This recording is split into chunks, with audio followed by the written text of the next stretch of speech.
तो भैया ये कमेंट है प्रेम शाही जी का, रामपाल जी के चेले हैं। ये कहते हैं कि तुम्हारी औकात भी है रामपाल जी महाराज से ज्ञान चर्चा करने की।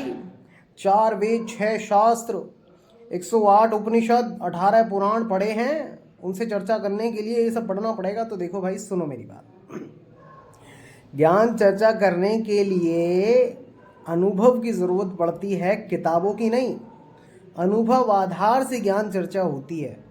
कैसे होती है? जब सर्वजीत और कबीर साहब की ज्ञान चर्चा हुई थी तो कबीर साहब ने कितने ग्रंथ खोल कर दिखाए थे भाई, कितने वेद खोल कर दिखाए, कितने पुराण खोल कर दिखाए, कितने शास्त्र खोल कर दिखाए, बताओ जरा। कबीर साहब तो अनपढ़ थे, अनपढ़ की भूमिका क्यों नहीं भाई? भाई परमात्मा पढ़ा लिखा भी तो हो सकता था, लेकिन उसने अनपढ़ की भूमिका निभाई। उसने ये दर्शाया कि इनको पढ़ने से परमात्मा नहीं मिलता है, ये तो किताबें हैं, पोथी बोल दिया इनको। और बोला पोथी पढ़ पढ़ जग मुआ और पंडित भया न कोई। एक एक अक्षर पीव का, वो एक अक्षर क्या है? वो एक अक्षर है तेरा एक नाम तारे संसार।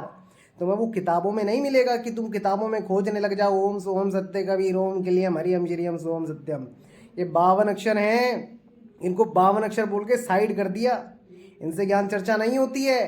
और जब अंत समय आएगा तो काल तुमसे ये ना पूछेगा कि बताओ तुमने कितने वेद शास्त्र पढ़े हैं, कितने पुराण पढ़े हैं, कितने उपनिषद पढ़े हैं।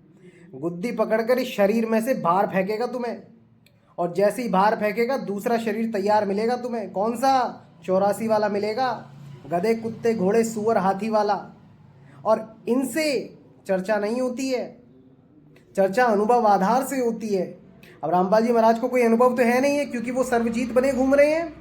जैसे सर्वजीत गधे पर शास्त्र उपनिषद वगैरह लेकर चर्चा करने के लिए चल दिया था, तो आज रामपाल जी के चेले भी तो यही निभा रहे हैं। बताओ रामपाल जी के चेलों में और सर्वजीत में क्या अंतर है? कोई एक अंतर मुझे बताओ।